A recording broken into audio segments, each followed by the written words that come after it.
looks like Mayor O'Connell was involved in some sort of obstruction or the harboring of criminal illegal aliens in the great city of Nashville. But also just last night, his office put out the names of Homeland Security investigators and doxed our ICE enforcement officers. They claimed it was a mistake. There's zero chance it was a mistake, and there will be repercussions. Our ICE enforcement officers are already facing a 400% increase in assaults against them, and he's essentially handing over intelligence to these criminal gangs so that they can target our ICE enforcement officers. It's wrong, and it's beneath the city of Nashville, and I hope he will face consequences. Oversight is opening up a congressional investigation.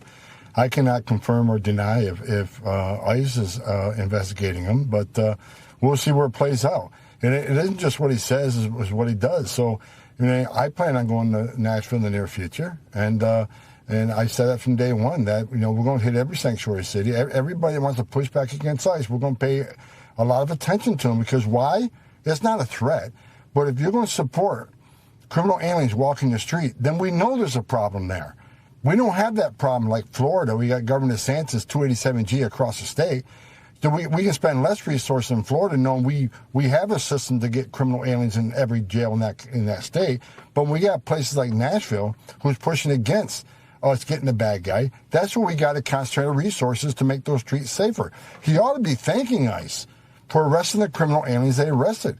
They arrested, as you said earlier, a sex offender, several people that are convicted of violent crimes, gang members, and illegal aliens that were deported many times before, which means now they're a felon. We made his streets. Boy. So we got to talk about more woke terrorism from the left, and that's what I'm calling it, because that's what it is. It is woke terrorism, as Democrats have essentially inspired their extremists in their party to obstruct ICE, right? This is something that we've seen Democrats pulling up to ICE detention centers, assaulting ICE agents, and now they've essentially put ICE agents in danger, right? Anytime they show up to any place to conduct their duties, right, to do their jobs, to enforce federal immigration law, you have these activists that are showing up and they're trying to obstruct. And that is what happened in Lower Manhattan last night. And I want to react to it because these Democrats need to be held accountable, because they're essentially inspiring people to now go out and to try to stop ICE from arresting illegal immigrants. It is getting out of control. So without further ado, let's go ahead and get into this. Dozens of people arrested outside Immigration Court in Manhattan tonight, hours after ICE agents detained several people in its field office. This comes a week after a Bronx high school student was arrested by ICE. Ali Bauman has more. You will be placed under arrest on the charge of disorderly conduct. Protests erupted into chaos Wednesday night outside the federal immigration court in Soho. Officers and crowds clashing over barricades. About 24 protesters taken into custody for charges that include obstruction of government administration. People say, oh, let them come in legally. And when they try to come in legally and follow the court proceedings, they're being kidnapped. The protests come hours after witnesses report several people were taken into custody inside the ICE field office in Lower Manhattan. I've been working here for a couple of years, and I've never seen either this many agents, let alone agents dressed in plain clothes, wearing masks, pulling people out of line. It's totally out of the ordinary. I mean, well, they're doing their job, right? I mean, it should be ordinary, right? That's the problem. This should be normalized. We should normalize ICE arresting illegal immigrants, right? Enforcing federal law. Again, we live in a country where it's not normal to see law enforcement enforcing the law against illegals.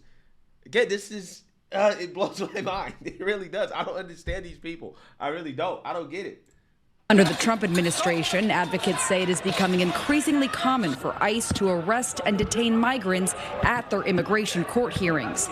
It's what happened to a 20-year-old Bronx high school student last week. It's a catch-22. You don't show up for your court hearing, then you're also then could be ordered removed from the country. The Venezuelan student, identified as Dylan, was arrested by ICE at the federal immigration court in Lower Manhattan, where he showed up for a hearing on his asylum request. They mess with the wrong people when they're messing with New York City kids. Naveed Hassan, a parent on the city's Board of Ed, says he's been fielding calls from worried immigrant parents. The school was actively trying to help figure out how to get him back, and we're working with them, with the guidance counselor at the school. The mom is deeply involved in working together. A spokesman for the city's public schools told me the city does not ask families to disclose, nor does it track students' immigration status, and that staff did not provide any information on this student to federal authorities. Our schools remain safe, and we encourage families to continue to send their children to school. City policy requires ICE to provide a signed judicial warrant before entering school property,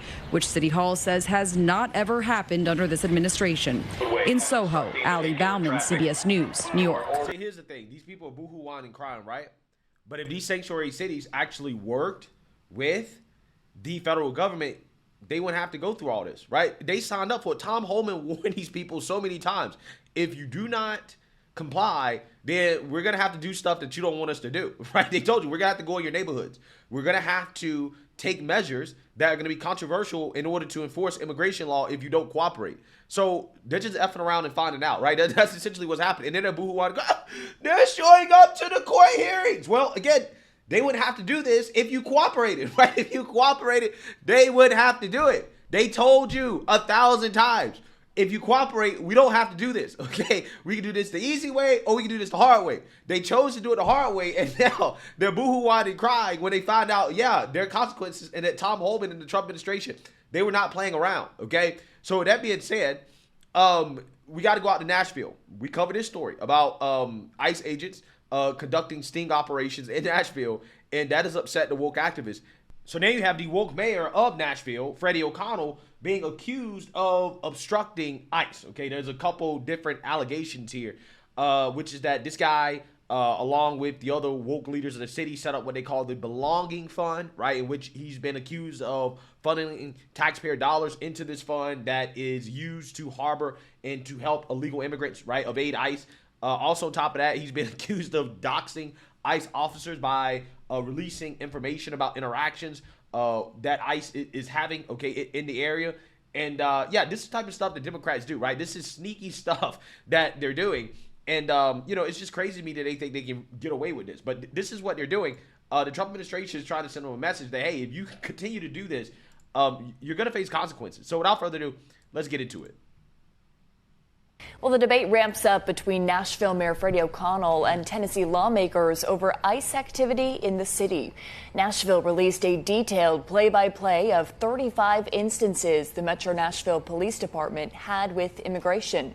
One of them, for example, is from May 4th. It says Metro Police Chief John Drake called Homeland Security investigations to ask about immigration operations occurring in Nashville. It says at the time, the MMPD did not know about immigration efforts. The HSI said they were not going to be in Nashville, but in neighboring counties, and they were working with THP. In response to the release of those detailed communications, U.S. Representative Andy Ogles wrote on X, by publicly posting the names of DHS and ICE agents, it gives intel to gangs like MS-13, who can now track down and potentially target these officers, end quote. Also speaking against the mayor, Tennessee State Representative Johnny Garrett wrote on X as well. He says Freddie O'Connell is using official taxpayer resources to endanger DHS and HSI officials. We will hear from him coming up in our 11:30 half hour. And the mayor has continued to say the MMPD has played no part in that major ICE operation here. Homeland Security and Judiciary Committees, though, will look into the mayor, his conduct, and whether or not the city used federal dollars criminally related to immigration. And as that federal investigation gets underway, business owners here in Nashville say they are still feeling the impact of those recent operations. Megan Fee has their reaction after attending a Nashville area Hispanic chamber meeting this morning. Megan. Yeah, Peyton, good morning. These business owners gathered this morning to support local businesses struggling in the light of recent ICE operations and educate them on how to be prepared. They chose to meet here at Las Americas on Nolensville Pike once they heard this business was struggling. The owner telling me in the last month or so, his business has lost out on more than half of their normal sales because workers and customers are afraid to come in. He says it's had an even bigger impact on the business than the COVID-19 pandemic, with some nearby businesses even having to close their doors, and it doesn't seem to be letting up anytime soon. The only thing what I cannot do is work like always, and you can do nothing about that. If you don't work, you don't eat, you don't have nothing for your family. you miss everything. This situation is hurting a lot of businesses owners. They need help, and the chaos that is going on is affecting a lot of people, not only businesses, but also us, because everything, I feel like the economy is going to go down. Now, I also sat down with State Representative Johnny Garrett, who has been outspoken about the investigation into Nashville Mayor Freddie O'Connell. Peyton, as you mentioned, will have his reaction this morning coming up in our next half hour. Back to you. Thank you, Megan. Like I said, it didn't have to be like this, right? It didn't have to be like this, but this is what Democrats wanted, right? This is what they asked for when they refused to comply. So now, you have this mayor facing an investigation. Hopefully, if they find wrongdoing, which I'm sure, again, they are funneling taxpayer dollars to help out the illegals. Of course they are, right? They have no issues doing that. They love doing that, right? They love the illegals. But, I think Democrats have basically come to grips with the reality that, if they're going to do this, then, they may be facing some arrest. Let me ask you about the ICE stuff, because, I have been going off on this on my show. To me, it's not America when ICE agents can show up in masks, sweep people up off the street, send them out of the country without due process, put them in these facilities, and we don't even know what's happening inside these facilities. So, of course, it makes sense that members of Congress would want to go visit one of these ICE facilities and say, okay, what's going on here? We're members of Congress. We represent the people. We want to know what's going on here.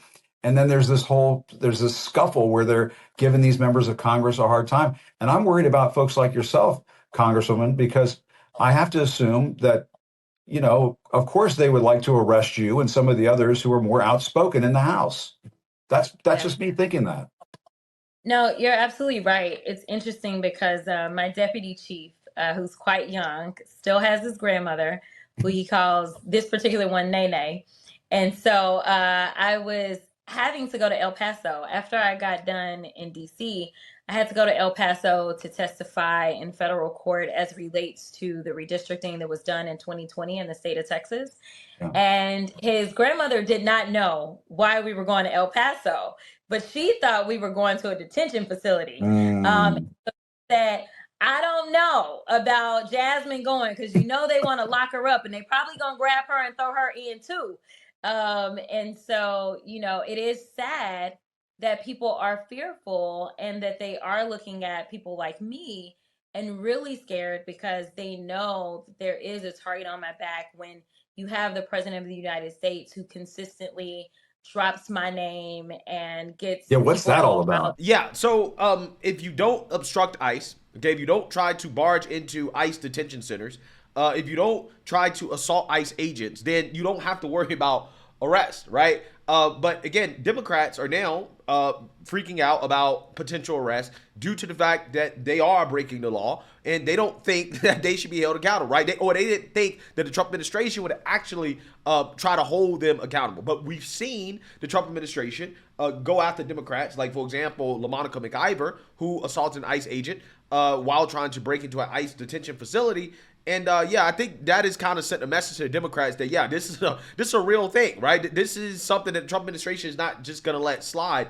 And Democrats think that they can get away with it because they're sneaky about it. But we're not going to let them continue to engage in these sneaky activities to protect illegal immigrants.